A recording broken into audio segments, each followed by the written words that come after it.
Thank you, Mr. Pottinger. Mr. Chairman, I yield back. Thank you. I would not dare object to you, Mr. Johnson. Ms. Stevens is recognized for 5 minutes. Oakland County, Michigan is home to 2,600 manufacturers, largely in the automotive space. We also boast the largest robot piece of equipment in North America, if not the world. We have a highly competitive economy whose GDP is larger than 14 states. If you aren't aware of the industrial assets and their promise that exist in the Midwest, you certainly aren't paying attention.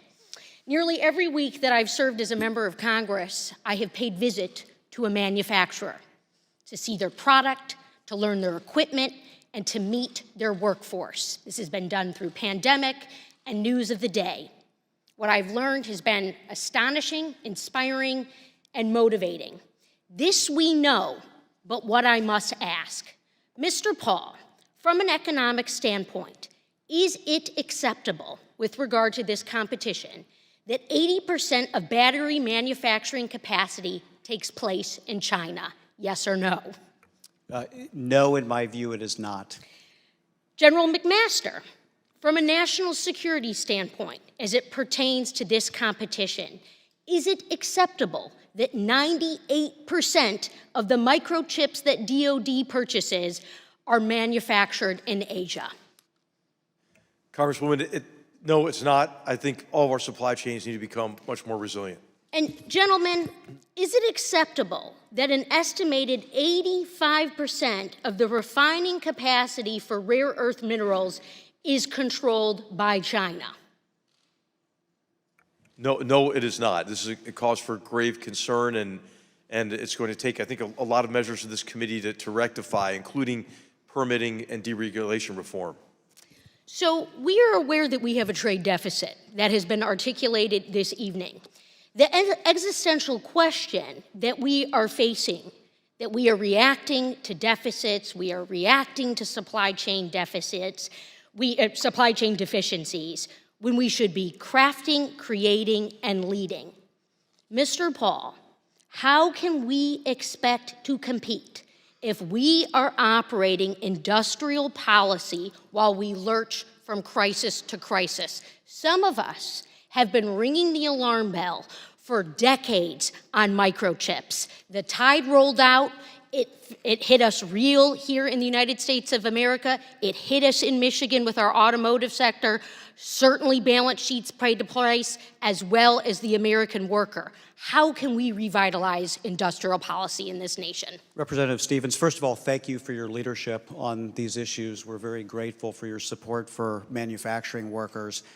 I would say the first thing is assessing the problem.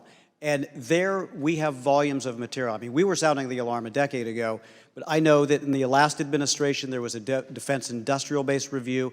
The Biden administration has a 1,400-page supply chain review that looks at these vulnerabilities with the same type of data that you provided, not only in batteries and critical minerals, but in other key sectors that we should be very, very concerned about, like medicines, as we move ahead. So or electrolytes manufacturing, which, Absolutely. by the way, we have one in Michigan and one in Tennessee, and there's no way to compete in the EV space and win that future if we don't resource these critical manufacturers here in the United States of America. General McMaster, we've talked about our trade deficit, we've talked about the GDP investment, but sir, I just wanted to very clearly ask, because of your profound background and contributions to this nation, that if we were to invest more of our nation's GDP in R&D, does that pose any national security threat that you are aware of?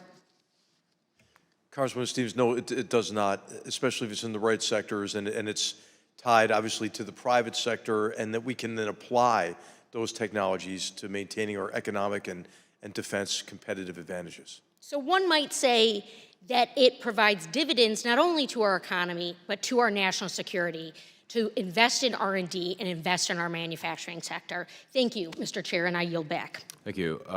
Ms. Steele is recognized for 5 minutes. Thank you, Mr. Chairman. I'm truly honored to serve as a member of this committee, and I take